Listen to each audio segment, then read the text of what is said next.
রায়হান ছোটবেলা থেকে রমজান মাস খুব উপভোগ করত, কিন্তু এবার তার মনে একটা প্রশ্ন জেগেছে, আগেকার দিনে রমজান কেমন ছিল। এই প্রশ্নের উত্তর পেতে সে তার দাদার কাছে গেল। দাদা হাসলেন, চোখে স্মৃতির আলো জ্বলজ্বল করল। তিনি বললেন, বাবা, আমাদের সময়ের রমজান ছিল একেবারে অন্যরকম। সেকালের রমজান, দাদা বলতে লাগলেন, তখন ঘড়ি ছিল না, মানুষ সাহরির জন্য মসজিদের মুয়াজ্জিনের ডাক শোনার অপেক্ষা করত। আমাদের গ্রামে একজন ছিলেন, যিনি লণ্ঠন হাতে, ওঠরে মুসলমান, সাহরির সময়ে বলে হাঁক দিতেন। সবাই উঠে যেত, মা খালারা চুলায় রুটি বানাতেন, আর আমরা সবাই মাটির ঘরে বসে সাহরি খেতাম। ইফতারের গল্প দাদা বললেন, ইফতারের সময় পাড়ার সবাই একসঙ্গে মসজিদে আসত। কেউ খেজুর আনত, কেউ শরবত, কেউ মুড়ি চানাচুর।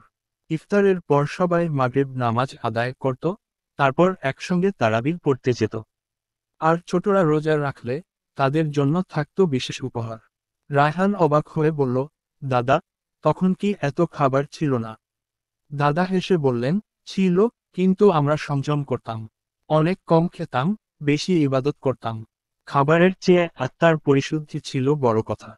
একালের রমজান। রায়হান কিছুটা লজ্জা পেল। সে ভাবল, এখন তো রমজান মানেই বাহারি ইফতার। বড় বড় সুপারশপে জমকালো আয়োজন থাকে, টিভিতে নানা ধরনের রান্নার অনুষ্ঠান চলে।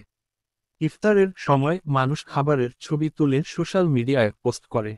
কিন্তু আসল শিক্ষা কতজন নেয়? সে দাদাকে বলল, কিন্তু দাদা, এখন তো আমরা প্রযুক্তির সাহায্যে ইসলামের অনেক জ্ঞান সহজেই পেতে পারি। দাদা মাথা নেড়ে বললেন, হ্যাঁ বাবা, প্রযুক্তি যদি সঠিকভাবে ব্যবহার কর, তবে এটি আশীর্বাদ। এখন কুরআন শেখার জন্য ইউটিউব আছে, ইসলামিক লেকচার শুনতে পারো, গরিবদের অনলাইনে সাহায্য পাঠাতে পারো।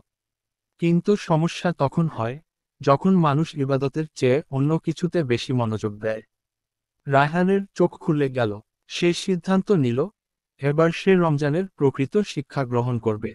বাহারি ইফতারের চেয়ে আত্মশুদ্ধিতে মনোযোগ দেবে, দরিদ্রদের সাহায্য করবে, আর সোশ্যাল মিডিয়ার বদলে আল্লাহর কাছে বেশি বেশি দোয়া করবে।